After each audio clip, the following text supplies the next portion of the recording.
Tinkerton has made huge waves. One of the things that is really interesting to see, of course, this is the first ever time we're seeing Tinkerton, right? So over the course of the time, there's a high chance that people switch to a Heavy Slam, for example. Let's take a quick look at what we have here. We see Padoman on the left-hand side and Boria on the right-hand side. One of the picks that came back slowly, or I think it's a pick that I was always constantly doubting about, is the Clodsire. One of the reasons it got shut out of the meta is because of the fast pacing of the meta. Drapion coming in, Pokemon like Golisopod, Feraligatr, so fast to their charge attacks, kind of pushes it out of the way. But now with Tinkerton in there and also Tinkerton Lapras being in there, it's a great Pokemon to have. Super effective damage against the Lapras with the Stone Edge and super effective damage against the Tinkerton with the Earthquake. Oh, I tell you what, one other thing that Clodsire would absolutely love to see, also that Diggersby, is a pick that hasn't been used very often by any other opponent, but that is that Charger Bug on Patoman's team. When you see a team that has a lot of ground, you potentially say, maybe I'll go ahead and leave that Pokemon at home. Maybe it's not all fully charged all the way, Charger Bug. Go ahead and sit this one out. Yeah, I think Charger Bug is going to be sitting this one out, especially when there's Diggersby and Clodsire.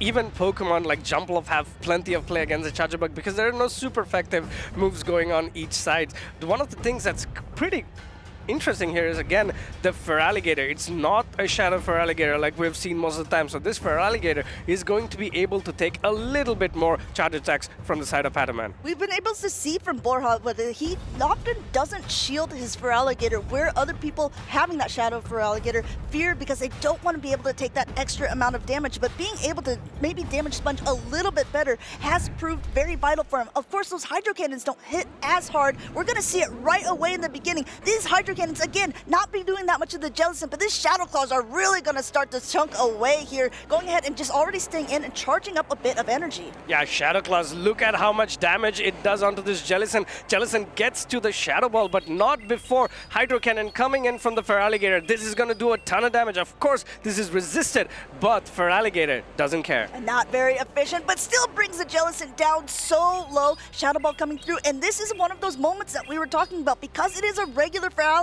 it doesn't want to take it, but it can take it much more comfortably and still continue to charge up energy. These not very efficient Hydro Cannons are still putting in so much work into the Jellicent, which seems like it could be a much harder counter for Pokemon. And now the Shadow Claw damage knocks it out. Borja gets the lead that he was looking for, but in comes the Golisopod. Golisopod coming in, immediately met with the swap of this Lapras. Of course, we know that there's a Talonflame at the back for Patoman, so he cannot swap out of this matchup. Golisopod going for this X-Scissor. This is going to do a ton of damage to the Lapras. Boria understanding that maybe his Lapras is the key to win this match, pulling up that Protect Shield. I like this play. He knows that that first X-Scissor was going to be doing more damage because now that this Skull Bash is going through, his defenses are rising. It's better to know when you want to use your shields. And no shield! Shields, not a shield used by Patoman, coming in now with the Talonflame. This is so dangerous. This Lapras is boosted. These Sparkling Arias are going to hurt, and he's just continuing to farm away. Yeah, Sparkling Aria #1 coming in here. Immediate Protect Shield by Patoman. This is not the situation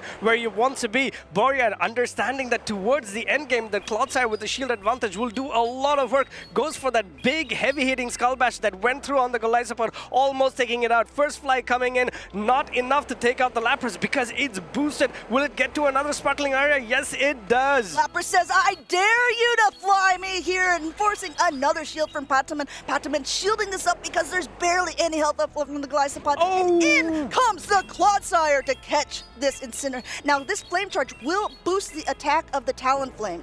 Yeah, Flame Charge does boost the attack of the Talonflame, but then again, Clodsire is such a bulky Pokemon, and on top of the bulk, it has one more thing. It has that Protect Shield to hide behind. Will Boria pull up this Protect Shield? I am not sure if he kept track of the Golisopod's energy, but this Fly will never be enough to knock out the Clodsire. Deep into the red it goes, but oh! Gets that Aqua Jet coming in, shielding this up. No energy on the Talonflame, one step away from getting that one-game lead. Great wherewithal, Borja, knowing he doesn't want to get the catch, knowing this is what he's saving his shield for, going for the Stone Edger. No Protect Shields to hide behind. This is going to hurt as the flying bird falls from the sky.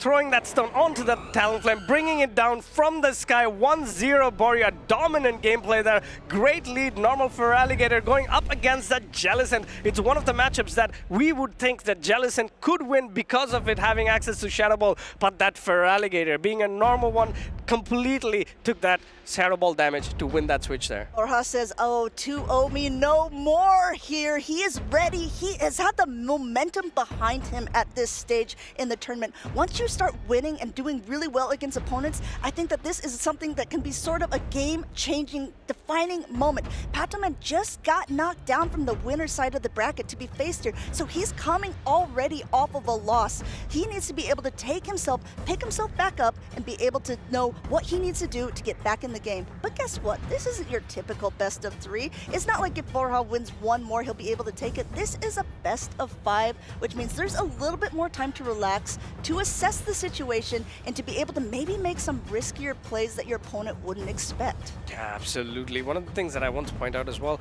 Borja showing that he's not afraid as well of Patoman, because in his game number 1 in the previous round, he went for that acrobatics that lost him the game. He went for that heavy hitting move, trying to get it through the 2 shields, but this time he said, I'm still gonna go for it. If you don't shield, I win the game at that instant. No fear from the side of Borja. No fear, but the second game is here. Talonflame in the sky versus the Malamar that we've seen so often by Borja. One of his most valuable Pokemon, just starting to whoosha here away. But guess what? He's going to be able to outpace, but these Incinerates are starting to put in work. Do you want to shield so early on if you're Patoman, knowing that your Talonflame potentially has a decent amount of play into the rest of the team? If this is a high attack Malamar, then this matchup is heavily favored towards the Malamar. And what a catch, catching that fly onto the Lapras. Of course, this is still neutral damage. This is the move that you want to throw as a Talonflame onto the Lapras. But then again, that's a lot of energy wasted, and the Malamar is still hale and healthy. Going now in, using that Lapras with Skull Bash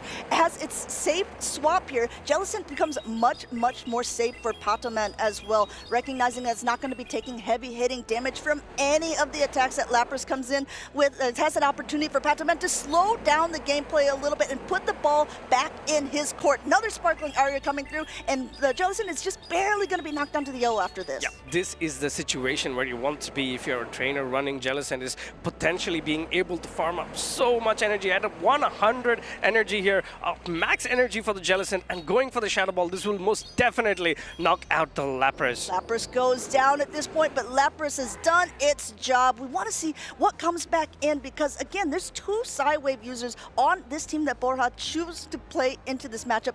Glycopod in the back, sitting there for Patoman, wondering when it's going to come in, but Malamar going and doing for charge attack priority here, throws his foul play, will be enough to knock out, and Patoman uses his first shield. Yeah, this is big heads-up play from Patoman. He knows that he has the energy, not only on the Jellicent, but also on the Talonflame, to completely take both the shields away from Borja. Let's see if he goes for a combo play, or does he stay in here? Does he click on his Talonflame? No, he does not. He's still staying in with the Jellicent, but this gives him a chance to catch, and he's catching that Surf, but this is still super effective damage onto the Clodsire. This is going to be doing a decent amount to one of the bulkiest Pokemon that we have in the Great League. Super effective, still in the green, but in comes the Glycopod at this point, just charging up energy so quickly, just splashing away as his charge attacks will start attacking. He does have to use the shield here because the Stone Edge is heavy damage onto this Clodsire, but meanwhile, he's just beginning to gain up energy on his own, almost up to 2 Aqua Tails, throwing the first one now. Yeah, Aqua Jet number 1 coming in here, and immediately, I don't know if Borja wants to shield this, because even if he shields this, the Glycopod will have another Aqua Tail to go. So this Aqua Jet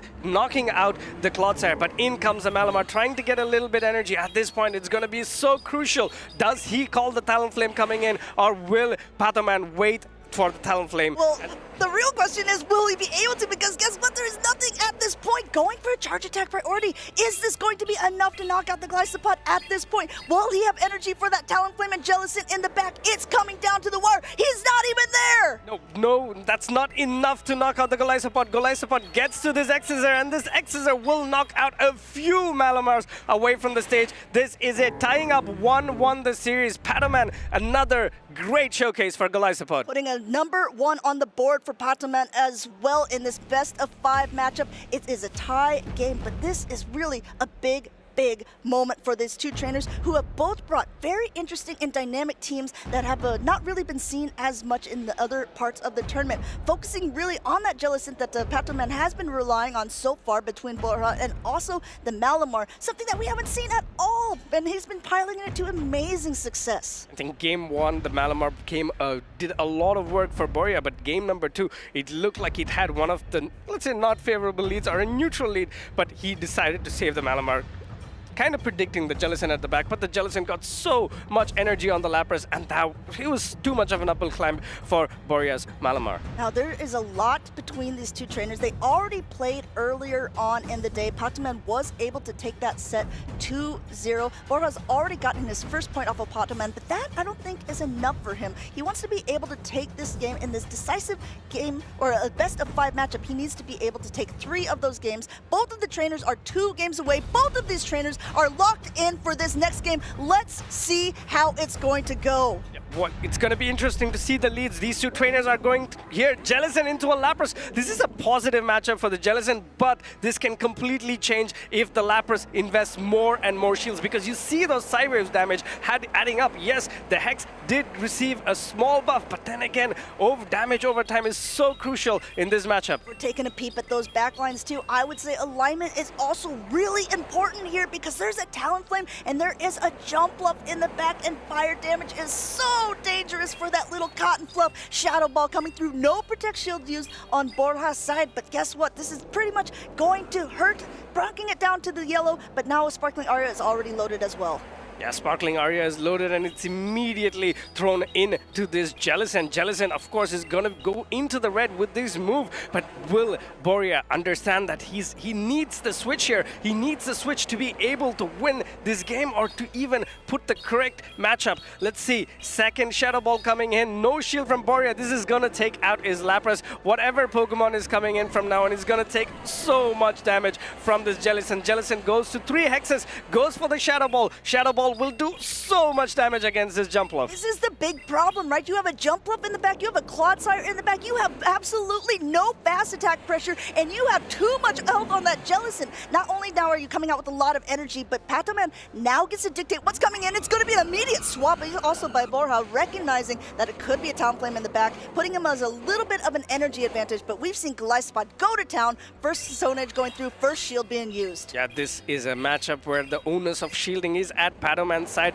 because that Stone Edge would do, I think it would almost knock out the Goliathspot here. Goliathspot, of course, paces so much faster than this Clodsire, getting to 2 Aqua Jets before the Clodsire gets to the second Stone Edge. Already added a little bit of cool water to refresh this Clodsire. Super effective damage at number 2 coming through at this moment. You gotta use your shields at some point here. Borja's already grimacing. He recognizes the writing on the wall, but wants to play this through. Patoman sitting in a very comfortable position, continuing to just farm away, but there is a lot of energy left. There's gonna have to be a shield used at some point here on Patoman's side, and it looks like he might be able to let this go completely, relying solely on the wings of the Talonflame. Yeah, great call there by Patoman, because he knows that the Stone Edge has to land for the Talonflame to be knocked out of the sky here, and all these Incinerate are not resisted by this Clodsire. One Incinerate, look how much damage it did. In comes this Jump Bluff, only to take another Incinerate from this Talonflame, but is 2 Acrobatics enough? Can this Jump Bluff get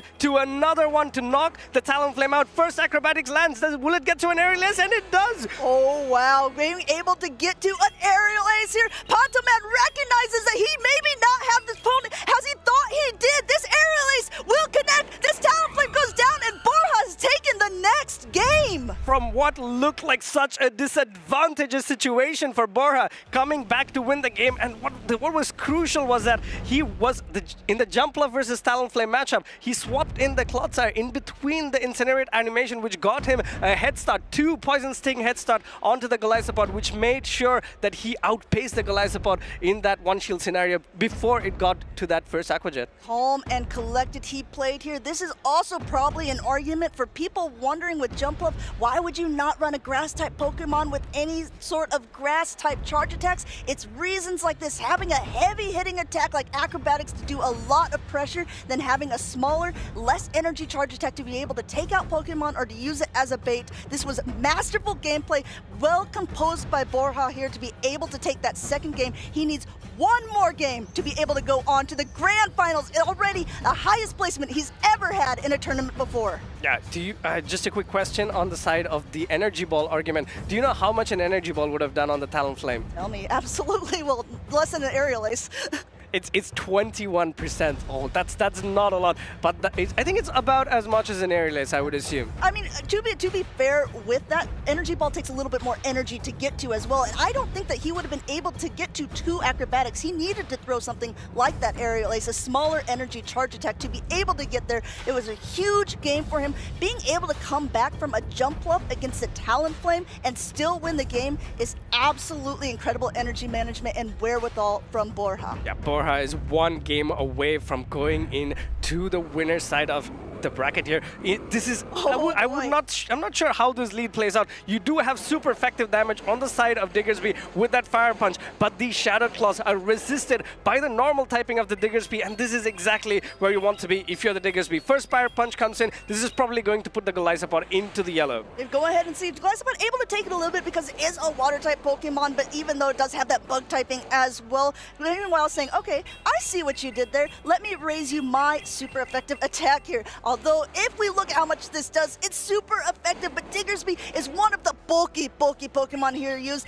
First time that we're seeing it in these matchups. Very interested to see how they want to play this out. As you're noticing, there's no Shadow Claw damage like you spoke of, Abby. It's really going to be those Aqua Jets coming through. Yeah, I think at this point, Padaman understanding that he has to leverage his energy on the Golisopod to potentially pull this match up from such a, I would say, neutral lead here. Golisopod winning the lead for Padaman and also having a ton of energy. Jump Bluff coming in, and this is going to be met with this X-Scissor. X-Scissor is neutral on the Jump Bluff, but then again, because of the attack stat of that Golisopod, it's going to do a ton of damage on the Jump Bluff. Being able to just get a little bit of extra energy. We saw how vital this was last game for him to do so. In comes the Talonflame once again, and now the Talonflame actually stays in for a little bit, wants to gain up some energy, a whole Incinerate before now swapping into the Jellicent. We saw this last game. Jellicent really doesn't take much, doesn't need to use its shields here, but the main thing is those Shadow Claws jam is just going to start chunking away. So much damage, Shadow Claw and Hydro Cannon before the Jellicent even gets to that Shadow Ball. Feraligatr reaches another Hydro Cannon, and this Hydro Cannon will put the Jump Bluff into the yellow, and it's not Jump Bluff, I mean Jellicent into the yellow, and this is not where you want to be as Padaman, because at this point, Borja, if he calls this Surf Bait, he's going to go a long way. No, he pulls up a shield. He knows that there's a lot of energy, there's a lot riding on this for Alligator, but that bait has caused Padaman to be able to get to another Surf, which is absolutely huge at this point. Borja can't afford to shield because that Talonflame has energy, and yet he still has to do so. Yeah, shielding that Surf is very unfortunate here. Now, Talonflame has so much energy, and there is no shields for the Feraligatr to hide behind. First Hydro Cannon coming in immediately, shielded by Padaman's Talonflame. One move is all it takes for the Feraligatr, and he makes a catch on the Jump Bluff. Being able to catch here is absolutely crucial, and you see an undercharge by Padaman because he wants to be able to get at least one Incinerate in, but he's, oh man, Borja not even able to get to an attack to do a little bit of chip damage here. Padaman still in the driver's seat, still a shield behind him. This Hydro Cannon would definitely hurt. Padaman says, I'm not worried, I'm not scared. Let's see what we can do with another fly coming through. Fly number, I think at this point is fly number 3 coming in through, and this fly will take this Feraligatr, sweep it off its feet, and evening the series 2-2. What a close game. Padaman showing why he's such a good battler with so much accolades, completely maintaining his cool, because seeing that Feraligatr in the mid game was one of the worst Pokemon you can see on the back line if you were Padaman. I think when you're trainers and you're at this level, you have to be thinking, okay, this is a whole team of 6. If I have a certain Pokemon in the lead, like that Golisopod, how do I want to play out the matchup against all 6 of the different Pokemon that my opponent has. So you see both of these trainers kind of taking a moment to visualize in their head how they want to play out these games. A lot of trainers make matrices so they can understand, okay, which ones have the most positive matchups, and trainers that are at this caliber also recognize their win conditions throughout the game. Huge, incredible plays by both of these trainers here. You saw when the Feraligatr came in, Patoman didn't automatically swap. He recognized that the Feraligatr wasn't going to be able to get to an attack yet, and he went ahead and did a full Incinerate, gaining all of this energy, which proved so vital for him later in the game. Then just using that Jellicent as a sponge to be able to go ahead and say, okay, throw whatever you want at me at this point. I know that the Talonflame is going to be my closer. Yeah, that was so crucial as well to understand that that energy on Talonflame will be pivotal in trying to win the game. Another thing that we saw on the side of Patoman, on the side of Boria, is a small mistake that he made is shielding up that Surf. Of course, the Surf would have done a damage, but then again, all the moves coming from the Talonflame, all the fast attacks coming from the Talonflame would have been resisted. So potentially you had the opportunity to have one shield and get to 3 charge attacks. It would be very, very tricky, but then again, that would have been a play that he could potentially have done. It's so hard to tell, right? In the moment, you only have a certain amount of shields, and your opponent has been playing differently throughout this whole thing.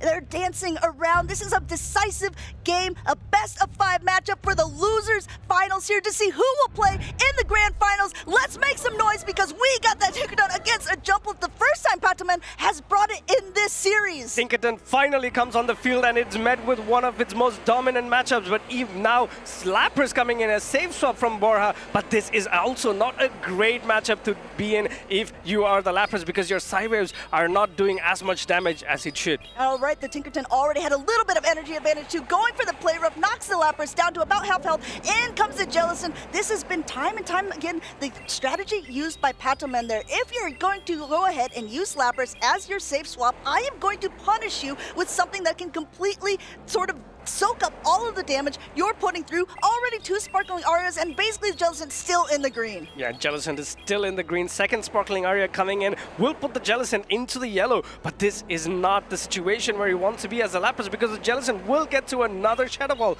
before you get to that Sparkling Aria. Shadow Ball number 2 coming in from the Jellicent, knocking out the Lapras. Now let's see what Boria wants to do. Does he come in with the Feraligatr to get that energy lead, or does he come in with his own Jumpluff? But Feraligatr comes in here, Shadow Claws adding up over time. Will he let... Oh, tries to catch a move here. Unfortunately for him, Patoman being patient, going into that Tinkerton, and this is looking dire for Borja. We're back to where we started. Jumpluff against the Tinkerton in the lead. We saw how much damage actually the Jumpluff can do because it is Shadow, because Acrobatics is such a heavy-hitting attack. But at this point, Tinkerton is still in a commanding position. This is a very, very important game. So both of these trainers want to be doing everything they absolutely can to maximize their potential, to be making their way into the finals, swinging away. Both of these trainers spinning around Acrobatics at the same time, but the Play Rough comes through first. Play Rough coming in here. Unfortunately, Patoman knowing that his Tinkerton wins charge attack priority against a Jumpluff, going for the charge attack tie event, but this puts him in a situation where this Feraligatr is going to come with so much more energy. It's all going to come down to, oh, I think Patoman wants to go for the Bulldoze play here. He will try to get the debuff, or maybe he goes for this Play Rough and tries to get this Feraligatr shield. 2 shields being played here immediately by Patoman. This is a huge heads-up play. Very curious to see how this will go because now the Feraligatr is absolutely dry. 2 shields have been expended on Patoman's side, but Feraligatr is so important for Borja here, and he has a last-second shield at this point. There's still quite a bit of energy that can be gained from the Feraligatr. I wonder if we will see a 2-shield. No, going straight for the attack. He knows there's no Protect shields left on Patoman's side. He doesn't want to risk using another shield at this point. He wants this Tinkerton out of the picture. Yeah, Tinkerton goes out of the picture, but then Jellicent did have so much energy. At this point, we know the Golisopod has a positive matchup into the Feraligatr if there are no shields. Is the switch clock already up? And it is. Golisopod comes in, Shadow clawing this Feraligatr down, and it is going to be so close. Boya trying to do whatever he can with this Hydro Cannon, but Hydro Cannon is resisted by the Golisopod. Away here, the Hydro Cannon is not very effective. Already at a move at the Golisopod. This one says this one is going to hurt. This one is unprotected, and Patoman goes on into the Grand Finals! Grand Finals, what a way to go there, riding on the wave of the Golisopod, the Aqua Jets, the X-Scissors, so much damage, such great energy management by Pataman. Yes, Borja did start off the series with a 1-game lead, but Pataman clawing his way back, flipping it as a 3-2. So close games. Great games there. Duck is back. Quack, quack here for Pataman, able to go back into this matchup. Losing the first game, it was really a dance the whole way through. Pataman, the trainer who knocked Borja down to the loser's bracket, he was knocked down himself by HK Assassin, who he will be playing in the grand finals. A matchup that was very decisively won, a best-of-5 matchup.